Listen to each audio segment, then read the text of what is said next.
Going on, everybody? My name is Zayden, and you're watching Reap What You Sow Gardening.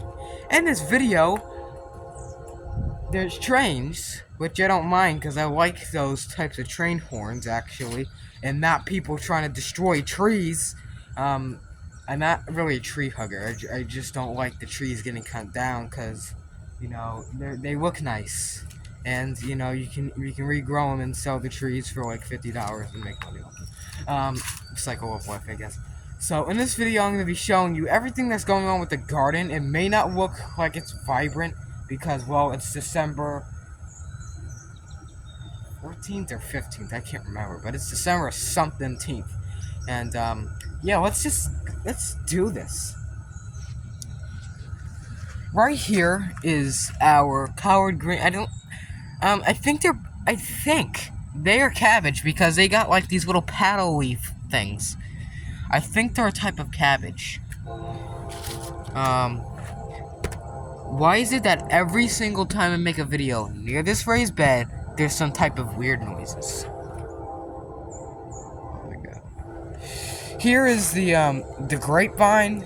It looks dead. It's going dormant. All grapes in North Carolina do this because they're a type of tree. I think they're a tree vine thing. Triffid. This is oregano. Let's actually take a winter sprig here and eat it.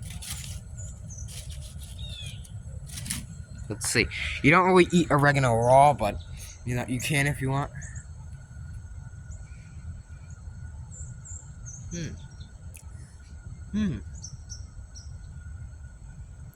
Ow.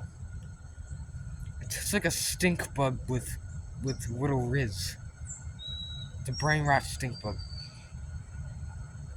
Yeah, it does. Oh my god. That was bad. Don't eat it raw. Put it on pizza. I'm begging you, please. That was bad. Ooh. It's spicy. It's burning my mouth. It tastes like a stink bug. If you want something to taste like a stink bug, get a bit of what's that? Parsley. Cilantro. It's gonna be stink bug heaven. This is broccoli. The purpling on the leaves is normal. It just happens when it gets cold. Electroculture doesn't work, so I'm just gonna toss this. I think it's a myth, but this is the broccoli. It's growing good. There's heath plants, and I think there's little flower buds on the heath. So that I think. Didn't I get like 4 of them? Why is there only 2 in here? I think that's purple and this one's white. The yellow might be the leaves, new leaves starting. But here, this is the garlic. And let's see how the bulbs are doing here. They gotta form fully in you harvest them in May. Which May 2025 sounds like a long time. Because garlic takes 1,000 million trillion years to do it. Not literally, so don't have that idea in your head that you can't grow garlic. You just gotta be patient. And I'm pretty sure you can grow garlic anywhere. They like the cold. They don't really like the heat, but they'll tolerate it. This raised bed, I don't know what's gonna do. What I'm gonna put in there. I'm probably gonna refurbish it and make a video of refurbishing it. That's where that video with the giant shovel refurbishing the bed. Actually, the shovel's under there near the possum nest under my house because, of course, no one knows how to put a door for that second crawl space under there. Thanks for building the house in the 1973. This is a fig tree, and it's actually doing great. They do awesome down here. They think they're from Israel because it's Mediterranean. They think Israel, Jerusalem, maybe Italy. Yeah, definitely Italy, Jerusalem, Israel. All different types of places that get baking hot and then freezing cold, and baking hot and freezing cold. These things do great in North Carolina because it's kind of like both.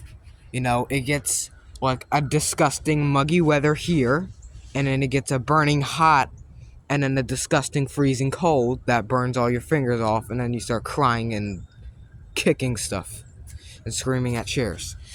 This this tree, the last fig from it was disgusting because it wasn't ripe and it was looked like it was ripe because it'd been on there for 10,000 years. And this is a sucker from the tree, a sucker which comes out from the rootstock of the tree. It's just not grafted. You don't really need to graft fig trees. This is in the mulberry family too, which that's why it looks like kind of mulberry buds. Mulberry, jackfruit, figs, I think fig vines. They're in a ficus family, which also includes mulberries and some other berry, jackfruit stuff. So mulberries taste good when they're ripe. I was eating those things like Flintstones vitamins earlier this year. In the park, we had a big mulberry tree, and I was eating those things like freaking every 2 seconds. And luckily I didn't take a blood sugar test because it would probably broke the test. Because those things are packed with sugar and vitamins, so that's why they make them mulberry gummies and stuff. Because they have vitamins and stuff in them. Elderberries, however, they say they got antioxidants and stuff, which I believe, but I mean, come on, doesn't everyone know elderberries are deadly poisonous? You can't eat the seed. You gotta cook the berries correctly to eat them. You can't eat any other of the plant or else you'll die, because they're very poisonous. Actually, I have a elderberry, which is not related to mulberries in any way, shape, or form. Right here, over here in this dead brush, you can see the elderberries are just starting to bud out and die at the same time. Like these great shots here. And they also have these strange little nodules at the stem for the airflow to get through the plant too. So let's just go to, hopefully I don't interrupt my Cartoon Network signal, East, CNEHD. This raised bed is, I think it's only got one flower plant growing in it. And why is there zip ties in here? Why is there zip ties in here? This is going to be a Eureka series. This is definitely going to be jam-packed next year. It is so freaking cold outside. It is so cold out. It is so cold that the side of the raised bed is starting to condensate and freeze. It's so cold. Yeah, we're definitely going to be putting tomatoes on that side, filling it with more soil, because you should never be able to see the second or the first truss beam right there on the raised bed. It's way too low. I'd put potatoes, maybe some sweet potatoes. I don't think you can put them consecutively behind each other, but I might just do normal potatoes because I eat them more than sweet potatoes. So even though sweet potatoes would, stocks would rise, normal ones would too. And yes, your potatoes and stuff that you grow is way better than the stuff at the store because they don't even pick them ripe. And half of the ones at the store are like disgusting and discolored and got like demons in them and stuff. So this is formless blackberry and the oxheart plum.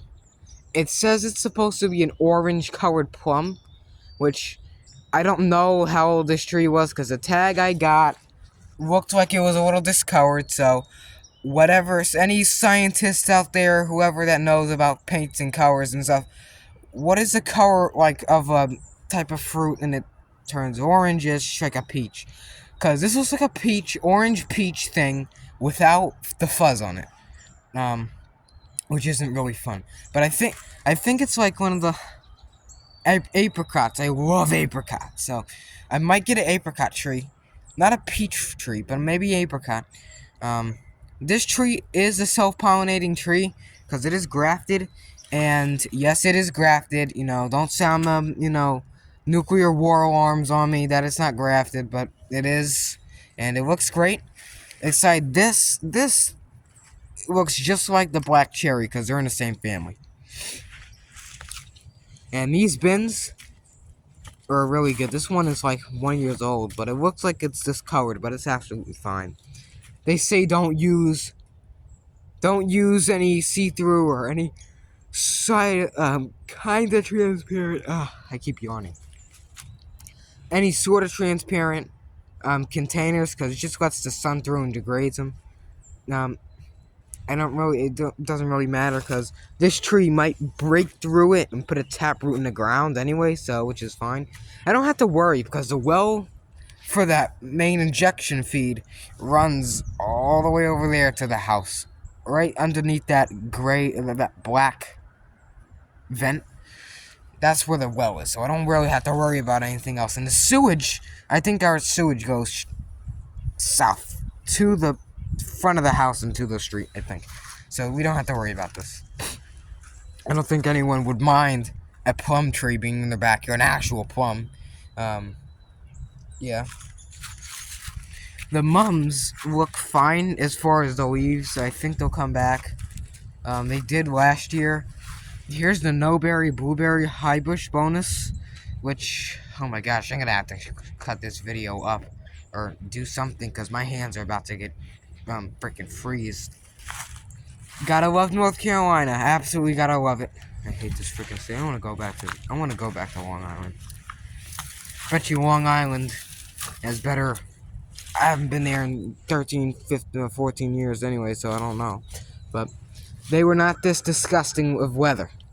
I bet you that. In Long Island, New York, Westbury, we had black dirt. We didn't have freaking clay that you can make pottery and build houses and bricks out of. That is so tough and rocks everywhere, every which way, which is why we're trying to do it in containers this year. So we will be getting some more raised beds. Definitely. I can see it with my eyes. Dollar signs in my eyes replaced with raised beds. So you can just see that. The thornless blackberry, you're probably going to say, oh, since there's a thorned blackberry and if they cross-pollinate, will the thornless get thorns? No, that's not how the genes of this plant work. But it will make the berry taste a little sour and sweet, kind of like wine-ish. You know, if you had like wine sauce or wine and like shrimp or whatever, red wine-ish flavored, you it kind of gives it that little flavor and then kind of like a kick of like just bitterness, and then you spit it out and, you know, reject your wife's choices. There is another blackberry here, but the leaves aren't purple. They're like orange goldish. Which I don't know what's happening. Maybe it's a different soil, I'm not sure. But, you know, we went over there already. The greenhouse I fixed slightly with the zip ties. If you haven't seen that zip tie greenhouse video, you should go look at it. It's awesome. This is the avocado that everyone was talking about, and it's the brain rot-cado, I call it, because everyone wouldn't be quiet about it. This over here is the orange tree, and this is looking good, I guess, but if you got citrus and they got thorns on it, it's fine. They always do that, the wild ones. Even the Japanese or Chinese lemons, they got them, because I think the Japanese or Chinese lemons, yuzu or something, they have thorns, and I don't think they're really cultivated or whatever, but they taste good. And this thorn will probably stab you. There is a lemon in here too. I bet you this tree will come back great next year. That's why I keep them close to the wall, because they really like the sun reflecting. I should get thermal mass again, and maybe some mirrors or whatever to reflect the light, or do something to make it warmer in here, because you can't. I know Deep South Homestead, they have a warm greenhouse because A, they don't have a busted up door that they have to zip tie together with Dish Network zip ties. B, they have fans and stuff that run. And C, they have some Tough Tex panels and stuff that keep it secure. So Deep South Homestead's greenhouses are like very, very secure. I think Hills Mills and the Swafford Homestead, if you're watching, welcome back to the channel. It's been so long. But yeah, how I do it, I put tarps and leaves and stuff to try to insulate it, and then the thing keeps blowing because Out Sunny doesn't know really how to make a good greenhouse plastic, as far as like the weight of it, which I wish I had some type of like kettlebells, like a very, very long beam to just put over here right over the plastic, and then just like pile leaves up so it gets hot in here. And yes, that's what the windows are for. I know how to use the windows. Yeah, so this is the carrots. The carrots are making carrots. Wow. So pretty soon we're gonna have little baby carrots or the big carrots. I'm not sure. I don't think these are Scarlet Nancy's. I really don't know what these are, but they look good. You can't really eat carrot leaves. I think they're poisonous. So, of course, everything's got to have a downside, right? Here is the strawberries, which is growing in the wrong time. They're starting to explode right now, which is strange. Very strange. You can see them right here. They're doing good. The electroculture doesn't do anything. It's just junk. But these strawberries look better. They're getting a little bit yellow, which happens every year. Don't worry. A thorn blackberry, which is just in the corner because why not? The purple elephant ears, which is a little bit sad. The yellow mums. No, they don't need water because this whole thing is like nice water in there. And yes, they love water, so I'm not overwatering. And they might come back next year. You just gotta keep that soil protected and mulched from the winter and fall, and they'll come back in the spring, I'm pretty sure. Just right back up. So, as always, I hope you enjoyed this recap video. If you did, give it a nice avocado tree, orange tree with thorns thumbs up. Smash that subscribe button because we're a little close to getting 2,000 subscribers, and I want to hit that milestone with you guys. So if you want to support the channel, it's absolutely free. It doesn't cost anything. I bet you subscribe to other people on YouTube, so do the same to reap what you sow gardening.